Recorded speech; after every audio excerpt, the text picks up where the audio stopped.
और चलिए इस बीच आपको एक और बड़ी जानकारी दे दे। कोरोना को लेकर डीजी हेल्थ डॉक्टर वेद व्रत का बड़ा बयान सामने आया है। कोरोना की तीसरी लहर में नहीं होगी कोई कमी और प्रदेश में 550 से ज्यादा ऑक्सीजन प्लांट है, ये दावा उन्होंने किया है। इसके साथ साथ 30,000 से ज्यादा ऑक्सीजन कंसंट्रेटर हैं, ये भी डीजी हेल्थ ने बताया है। उन्होंने मेंशन किया कि तैयारियों में कोई कमी नहीं है और साथ ही साथ कोरोना से निपटने के लिए अस्पताल पूरी तरीके से तैयार है। डीजी हेल्थ ने यह दावा किया है। तो दूसरी लहर में काफी दिक्कतें हुई थी, लेकिन तीसरी लहर को दावा किया जा रहा है। तीसरी लहर को लेकर डीजी हेल्थ ने कहा कि किसी भी तरीके की कोई कमी अस्पतालों में नहीं है। कोरोना के आंकड़े तेजी से बढ़ते जा रहे हैं। कई जिलों में अब जो आंकड़ा है वो 1000 को पार भी कर चुका है। और इसके साथ ही अगर बात करें तो आज से कोरोना की जो नई गाइडलाइंस आई हैं, चाहे वो नाइट कर्फ्यू को लेकर हो या स्कूलों की बंदी को लेकर, वो भी प्रभावी हो गई हैं। हमारे साथ में इस समय डीजी हेल्थ डॉक्टर वेद व्रत जी हैं, उनसे बात करेंगे।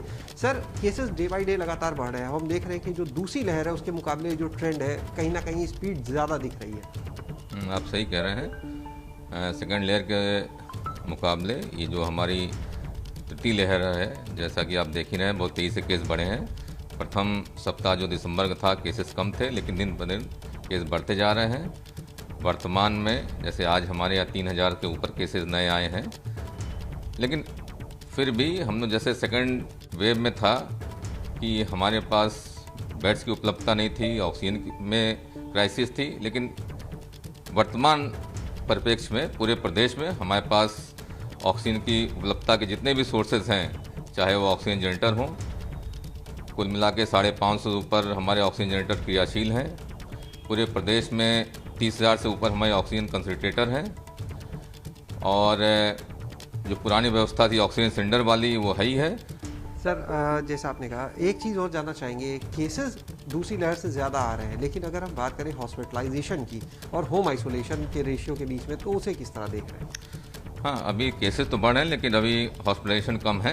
लेकिन अभी प्रारंभिक स्टेज है, अभी कहना प्रीमेच्योर होगा कि हॉस्पिटलाइजेशन कितना होगा।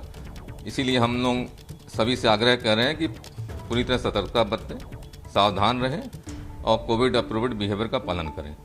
बहुत बहुत शुक्रिया बात करने के लिए। तो ये थे हमारे साथ में डॉक्टर वेद व्रत जी, जिनका साफ कहना है कि केसेस बढ़ रहे हैं, लेकिन एक राहत भरी बात जरूर है। अगर वर्तमान स्थितियों को देखें तो दूसरी लहर के मुकाबले इस बार हॉस्पिटलाइजेशन के जो केस हैं वो कम है, लेकिन अभी शुरुआत है, इसलिए कुछ खास नहीं कहा जा सकता आगे क्या होगा। लेकिन इसलिए लोगों को सतर्क रहना होगा, जो कोविड एप्रोप्रिएट बिहेवियर है उसका पालन करना होगा, मास्क लगाएं अनिवार्य रूप से, हाथों को साफ रखें, इन बातों का भी ध्यान देना होगा। कैमरा सहयोगी वीरेंद्र के साथ शैलेश अरोरा, एबीपी गंगा, लखनऊ।